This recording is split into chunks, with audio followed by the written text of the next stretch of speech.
हमारी स्टूडेंट आज अपन mechanics problem के बारे में बात करेंगे। काइनेमेटिक्स की प्रॉब्लम है, अच्छी प्रॉब्लम है, जेई के लेवल की प्रॉब्लम है। देखो वीडियो पूरा देखना, आपको 100% गारंटी के साथ बोलता हूँ ये क्वेश्चन समझ में आ जाएगा। देखो क्वेश्चन में क्या दे रखा है, staircase contains 3 step each 10 centimetre high. इसका मतलब हो रहा है 10 सेंटीमीटर हाई, मतलब ये हो रहा है कि ये 10 सेंटीमीटर की हाइट है, ये भी 10 सेंटीमीटर है, ये भी 10 सेंटीमीटर, ये अपन को गिवन है यहाँ पर 20 सेंटीमीटर वाइड। इसका मतलब ये वाली डिस्टेंस कितनी है अपन के पास, 20 सेंटीमीटर ये वाली वाइड है, ठीक है ना, ये भी 20 सेंटीमीटर है, ठीक है। अब अपन को दे रखा है what should be the minimum horizontal velocity of a ball rolling off uppermost plane so that the क्या है डायरेक्टली लोएस्ट पॉइंट। मतलब ये हुआ कि ये वाली बॉल है ना, इसकी मिनिमम वेलोसिटी क्या हो, ये जो रोल कर रही है इस तरह से, तो इस पॉइंट पर इसकी मिनिमम वेलोसिटी क्या हो जिससे कि डायरेक्ट यहाँ पर पहुँच जाए, नीचे वाले ग्राउंड पे हिट कर ले डायरेक्ट।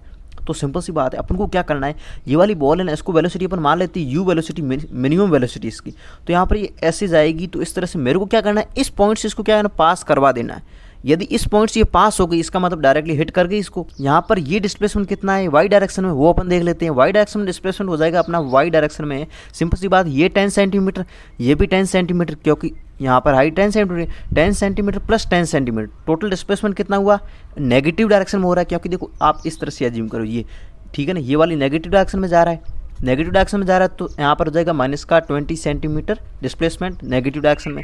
अब यहाँ पर अपन बात करें, यहाँ पर देखो हॉरिजॉन्टल कितना डिस्प्लेसमेंट कवर करना है, तो यहाँ पर ये 20 सेंटीमीटर प्लस का 20 सेंटीमीटर, नेट कितना 40 सेंटीमीटर पॉजिटिव डायरेक्शन में। देखो ये एक्स एक्सिस पॉजिटिव डायरेक्शन में, तो यहाँ पर अपना एक्स डायरेक्शन की बात करें, हॉरिजॉन्टल डायरेक्शन की बात करें तो 40 सेंटीमीटर डिस्प्लेसमेंट हो जाएगा। तो अब देखो अपन के पास मोशन की 3 इक्वेशन है, कौन सी अप्लाई करें, कैसे पता चलेगा। देखिए सिंपल सी बात है, ये अपन को डिस्प्लेसमेंट गिवन है, डिस्प्लेसमेंट अपन को पता है। अपन को यहाँ पर क्या करना है, एक्चुअली देखो फर्स्ट वाला मैं देखूँ तो इसमें डिस्प्लेसमेंट है ही नहीं, तो ये वाला तो मैं अप्लाई करूँगा ही नहीं।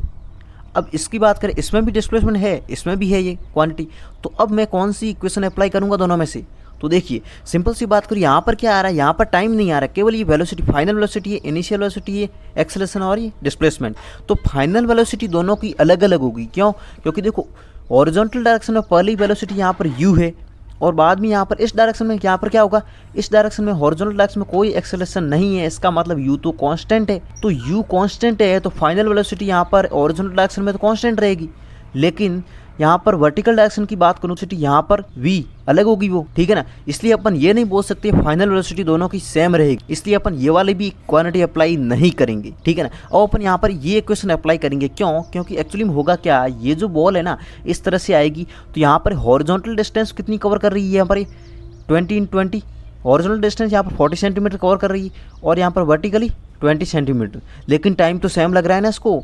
बॉल यहाँ से यहाँ आई तो टोटल यहाँ पर वर्टिकल टाइम कितना लगा इसको, यदि टी लगा है तो इसको हॉरिजॉन्टल डिस्टेंस कवर करने में भी टाइम टी लगेगा, क्योंकि एक्चुअली हो क्या रहा है, ये इस तरह से आ रही है ना, इस तरह से आ रही है, तो सिंपली यहाँ पर हॉरिजॉन्टल जितनी डिस्टेंस कवर करी टाइम इसको टी लगा, तो इसको भी यहाँ पर नीचे आने में भी टाइम वही लगा ना, तभी तो इस पॉइंट पर ये पहुंची है, ठीक है ना। इसलिए अपन ये सेकंड इक्वेशन अप्लाई करेंगे। अब देखो मैंने देखो हॉरिजॉन्टल लिया, वर्टिकल लिया, दोनों की मैंने यहाँ पर सारी क्वांटिटी जो भी दे रखी थी वो मैंने लिख दिया। कैसे, देखो हॉरिजॉन्टल डायरेक्शन में ये डिस्प्लेसमेंट को रिप्रेजेंट करना है, जो कि मैंने आपको पहले ही बताया था 40 सेंटीमीटर, तो 40 20 को -2 मीटर में कन्वर्ट कर दिया। एक्सेलरेशन 0 है, क्यों, क्योंकि इसको हॉरिजॉन्टल वेलोसिटी दिया है जो कि यहाँ पर दे रखा है u, लेकिन हॉरिजॉन्टल में एक्सेलरेशन तो 0 है ना, इसका एक्सेलरेशन यहाँ पर ग्रेविटी का वो वर्टिकली लग रहा है, हॉरिजॉन्टल नहीं लग रहा है, इसका मतलब हॉरिजॉन्टल एक्सेलरेशन मेरा 0 है। अब यहाँ पर हॉरिजॉन्टल वेलोसिटी अपन के पास u है जो कि मिनिमम वेलोसिटी है, और टाइम कितना लगा इसको t अपन ने एज्यूम किया है, ठीक है। वर्टिकल की बात करें तो यहाँ पर देखो वर्टिकल यहाँ पर कितना हो रहा है डिस्प्लेसमेंट, नेगेटिव के लिए मैंने डाउनवर्ड डायरेक्शन क्या माना है, नेगेटिव माना है, ठीक है ना, इसलिए मैंने यहाँ पर नेगेटिव हो गया मेरा। एक्सेलरेशन भी डाउनवर्ड, वर्टिकली क्या होता है, ग्रेविटेशन का g होता है, इसलिए माइनस का g ले लिया। यहाँ पर इनिशियल वेलोसिटी इसकी 0 है, क्यों, क्योंकि इसको हॉरिजॉन्टल वेलोसिटी u दिया है, लेकिन वर्टिकली तो कोई इसका कंपोनेंट ही नहीं है, वर्टिकल 0 है इसकी वेलोसिटी, ठीक है ना, इसलिए यहाँ पर वर्टिकल वेलोसिटी 0 आ गई, और टाइम इसका भी t है। और अपन सिंपली इस इक्वेशन में पुट करेंगे, जो भी मेरे पास डाटा था मैंने यहाँ पर इक्वेशन में पुट कर दिया। देखो यहाँ पर s की वैल्यू यहाँ पर रख दी, u इनिशियल वेलोसिटी देखो u t, टाइम t था, यहाँ पर हाफ है, एक्सेलरेशन 0 था, टाइम t था, ठीक है ना, कैलकुलेट कर लिया इसको। ये इतनी इक्वेशन आ रही मेरी फर्स्ट यहाँ पर, और सेकंड यहाँ पर बात करूँ इसके, देखो यहाँ पर डिस्प्लेसमेंट कितना, जो भी s यहाँ पर पुट कर दिया, यहाँ पर u initial velocity 0, time t था, यहाँ पर हाफ at स्क्वायर यहाँ पर रख दिया मैंने, ठीक है, कैलकुलेट कर लिया। यहाँ पर टाइम की वैल्यू मेरे पास 0.2 सेकंड आ गई, 0.2 सेकंड ये जो टाइम आया यहाँ पर मैं पुट कर दूंगा। जैसे मैंने टाइम की वैल्यू इसमें पुट करी तो मेरे पास मिनिमम वेलोसिटी आ गई 2 मीटर पर सेकंड, जिससे कि क्या होगा, सीधा स्ट्राइक करेगी नीचे की ओर। तो मेरे पास ये फाइनल आंसर आ गया।